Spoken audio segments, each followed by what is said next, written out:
Hello guys, welcome to vlog. May papakita ako sa inyo guys. Tinapon ng kasama ko. So ako naman dito sa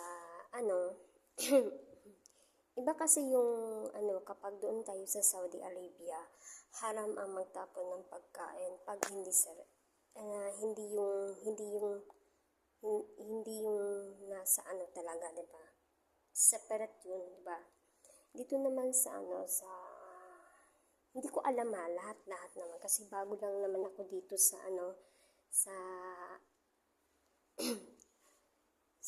Abu Dhabi ako ngayon nag-working. And then first time ako dito sa kanila. Naging amo ko, first time ako dito. Galing po ako sa Saudi Arabia, and like most mag 8 years ako doon sa kanila. And then ito yung kusina ng amo ko ngayon na bago. Ito. Iba talaga ang kusina nila dito guys. Ang laki.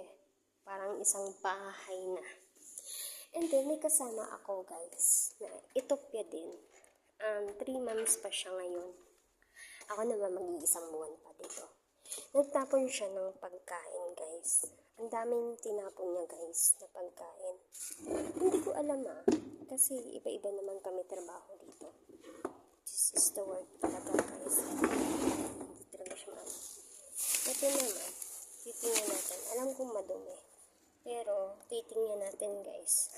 Alam ko namang madumi, diba? Sobra guys. Nakakasad naman. Kapag sa Pilipinas, ito, meron pa. Sa Pilipinas kasi guys, wala tayong pagkain. Dito, pinatapon guys. Ito, may laman pa ito. Yan. Ito, bago itong bili ng amo ko, yung bago pa ako lumaking dito, no? And then, itong mga tinapay. Yan. Yan guys, mga tinapay, bago pa. Pero hindi pa siya expired guys. Tinignan ko. Ito. Malapit na daw mag-expire, sabi niya. Pero tinapon niya guys, promise. Tinapon niya. And then, sabi ko bakit mo tinapon? Sabi na malapit na daw ma-expire. Sabi ko ipakain lang. Sabi niya, or ibibigay sa iba. Sa mga tao sa labas. Ganun. Ito guys, ganyan. Ganun kadami. Diba? Ang dami guys. Pero sa Pilipinas kaysa atin. Hindi naman ako magagawa guys. Kasi bago lang man din ako dito. So, susundin ko yung niya. Kasi mas nauna siya sa akin. Mauna siya sa akin dito. Nag-work sa Abu Dhabi ako ngayon. So, wala naman ako magagawa kasi siya talaga. So, siya ang masusunod. Hindi ko naman sasabihin ng amo ko. Hindi ko sasabihin. Siyempre, siya ang dito sa kusina eh. Ethiopia siya guys. Ethiopia siya. And then ngayon, wala amo namin. Mamaya pa yun balik kasi nagbakasyon yung amo namin 2 araw sa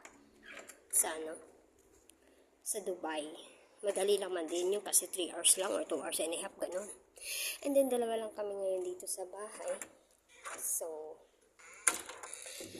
mamaya na ako papasok guys. Kasi bawal kasi doon sa loob mag-video kasi ang daming camera. And then dito lang pwede.